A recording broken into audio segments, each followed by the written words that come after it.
صبا بیا و مرا این قفس به خانه ببر، به خانه ببر، به آن سرای پر از درد و عاشقانه ببر، عاشقانه ببر.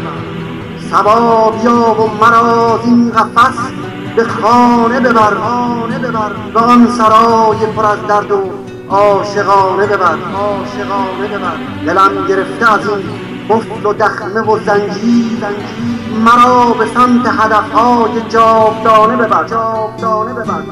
امید رؤیت دیدار عاشقانم باش، به کوه و دشت و دمنهای هر ترانه ببر، ترانه ببر.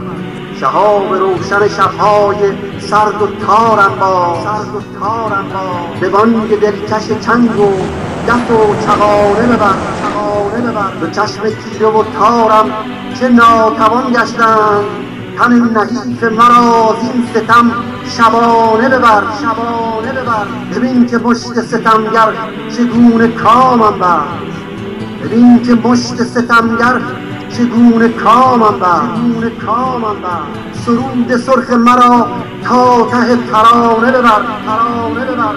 همای سبز سعادت شو و مرا دریاب، به جمع محفل یاران و شاعرانه ببر، شاعرانه ببر، شاعرانه ببر. اگر ز کوی یار من از اوجها گذر کردی، گذر کردی، اگر ز کوی یار من از اوجها گذر کردی، پیام رمز مرا ترد و زیرکانه ببر، ببر.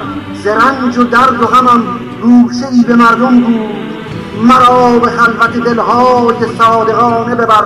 صبا، صبا بیا و مرا این قفس به خانه ببر.